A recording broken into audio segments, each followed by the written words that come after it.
चलिए आज तारीख के एक ऐसे किरदार की बात करते हैं जिसका नाम सुनते ही जहन में दो बिल्कुल मुख्तलिफ तस्वीरें आती हैं।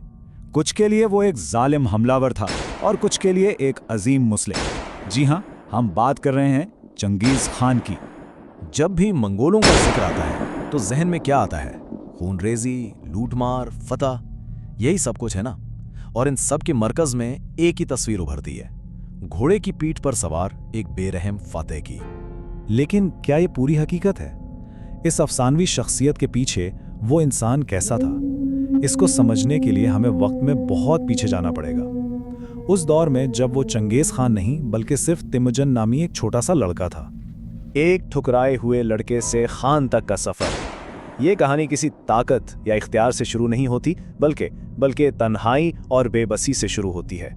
इसकी जो इब्तिदाई जिंदगी थी वो समझें कि जिंदा रहने की एक बड़ी ही सफ़ाकाना ट्रेनिंग थी।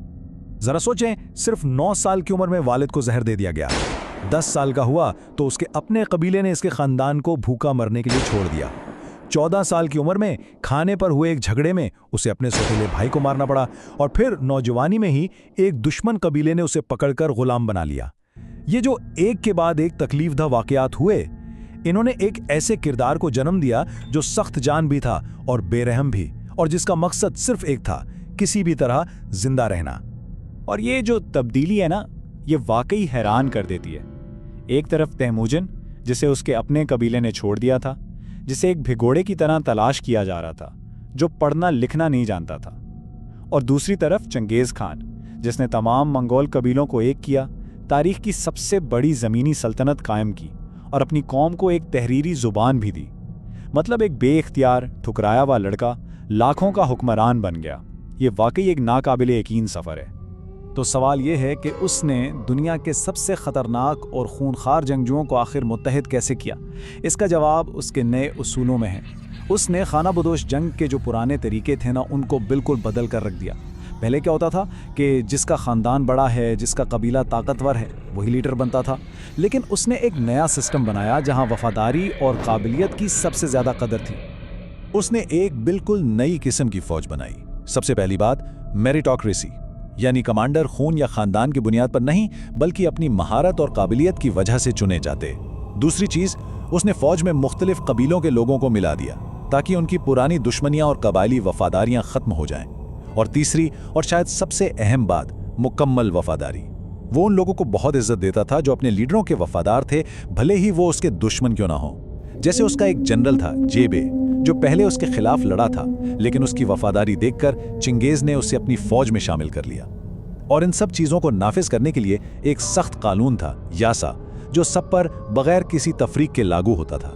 तो इसने ऐसी फौज तैयार की जो किसी कबीले की नहीं बल्कि सिर्फ उसकी और एक मुत्तहिदा मंगोल कौम की वफादार थी। और फिर 1206 में एक बहुत बड़ी असेंबली हुई जिसे कुरुलताई कहते हैं। वहीं पर इसे चंगेज खां का खिताब दिया गया, यानी तमाम मैदानी इलाकों का आलमगीर हुक्मरान। अब जब सारे कबीले एक हो चुके थे तो चंगेज खान ने अपनी नज़रें मंगोलिया से बाहर की दुनिया पर मरकूज कर लीं। फतेह और दहशत, अब इसका नाम पूरे यूरेशिया में खौफ की एक अलामत बनने वाला था। तो आइए देखते हैं कि उसने किस तरह एक सोची समझी बर्बरियत की पॉलिसी अपनाकर अपनी वसीओ अरीज सल्तनत की बुनियाद रखी। 1 करोड़ 20 लाख मुरब्बा मील, ये कोई छोटा अदद नहीं है। इसकी फतूहात से जो सल्तनत बनी वो इंसानी तारीख की सबसे बड़ी जुड़ी हुई ज़मीनी सल्तनत थी। अंदाज़ा लगाएं, ये रोमी सल्तनत से भी दोगुनी बड़ी थी। इसकी हिकमत अमली बहुत सीधी थी, इताअत करो या मरो। ये वो सादा सा इंतखाब था जो चंगेज खान अपने दुश्मनों को देता था। जो लोग मुज़ाहमत करते उन्हें मुकम्मल तौर पर मिटा दिया जाता था। लेकिन ये सिर्फ अंधाधुंध तशद्दुद नहीं था, ये एक तरह की नफ्सियाती जंग थी जिसका मकसद ये था कि दूसरे शहर खौफ से ही बगैर लड़े हथियार डाल दें।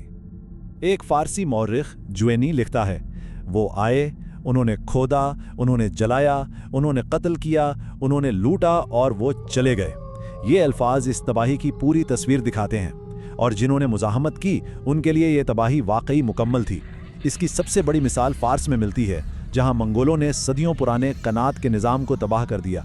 ये पानी की ज़ेरे ज़मीन नहरें थीं और इनकी तबाही ने उस पूरे इलाके को सदियों के लिए बंजर बनाकर रख दिया। तो एक तरफ ये तबाही, लेकिन सवाल यह है कि अगर इसने इतनी बर्बादी मचाई तो फिर इसने एक ज़्यादा जुड़ी हुई और मुनज़्ज़म दुनिया बनाने में किरदार कैसे अदा किया। यहीं पर यह कहानी एक बहुत ही हैरत अंगेज मोड़ लेती है और मंगोल सल्तनत का एक बिल्कुल ही मुख्तलिफ चेहरा सामने आता है। इस दौर को पैक्स मंगोलिका यानी मंगोल अमन कहा जाता है। इसने क्या किया? सबसे पहले शाहराह रेशम को ताजरों के लिए इतना महफूज बना दिया जितना सदियों में नहीं था। दूसरा, एक बहुत ही तेज डाक का निजाम कायम किया। तीसरा, उसके दौर में टेक्नोलॉजी जैसे बारूद, कुतुबनुमा और प्रिंटिंग मशरिक से मगरिब तक आसानी से पहुंची। और चौथा, उसने कभी किसी को उसके मजहब की वजह से नहीं सताया, जो उस जमाने में एक बहुत ही गैर मामूली बात थी। मतलब मंगोल राज में एक शख्स सल्तनत के एक कोने से दूसरे कोने तक सिर्फ एक पासपोर्ट पर सफर कर सकता था। इससे तिजारत और ख्यालात के तबादले को जो फरोग मिला, उसकी मिसाल नहीं मिलती। तो ये उसकी जिद्दत की मिरास है। इसने ताजरों की तंजीमें बनाकर बैनुल अक़वामी तिजारत को फरोग दिया। खुद अनपढ़ था, लेकिन मंगोल जुबान के लिए पहला रस्मुल ख़त यानी लिखने का तरीका बनवाया। जंगों के दौरान कारीगरों और इंजीनियरों को जानबूझकर छोड़ देता था ताकि उनकी महारत से काम लिया जा सके। एक ऐसा कानून बनाया जिसमें चोरी की सज़ा मौत थी, और तिब, फल्कियात और फ़न जैसे शोबों में मुख्तलिफ सकाफ़तों के दरमियान तबादले की हौसला अफजाई की। सोचने की बात है कि एक अनपढ़ खाना बदोश, लेकिन वो इतनी बड़ी सल्तनत चलाने के लिए तहरीर, टेक्नोलॉजी और तिजारत की ताकत को बहुत अच्छी तरह समझता था। एक मुतज़ाद मिरास, तो आज की दुनिया में इसे कैसे याद किया जाता है? जाहिर है इसकी मिरास भी उसकी जिंदगी की तरह ही पेचीदा और मुतनाज़िया है। यहाँ दो बिल्कुल मुख्तलिफ नजरिए नजर आते हैं। सोवियत दौर में उसे एक जालिम जागीरदार और फातेह के तौर पर पेश किया गया जिसने रूस की तरक्की को रोक दिया। लेकिन आज के मंगोलिया में वो कौम के बानी हैं, कौमी शनाख्त और ताकत की सबसे बड़ी अलामत। तो ये बड़ा दिलचस्प है कि किस तरह उसकी शख्सियत को सियासी मकासद के लिए इस्तेमाल किया गया है। कुछ के लिए वो एक विलन है और कुछ के लिए एक अजीम कौमी हीरो। तो फिर सवाल ये पैदा होता है कि एक ऐसी शख्सियत को कैसे याद रखा जाए जो एक ही वक्त में कौमों को जोड़ने वाला भी था और तबाह करने वाला भी। आखिर में वो एक मौम्मा ही रहता है, एक ऐसा लीडर जिसने बेइंतहा जुल्म और फतूहात के जरिए दुनिया और सकाफतों को एक दूसरे के करीब भी लाया, और एक ऐसी मिरास छोड़ी जिस पर 800 साल गुजरने के बाद भी बहस खत्म नहीं हुई।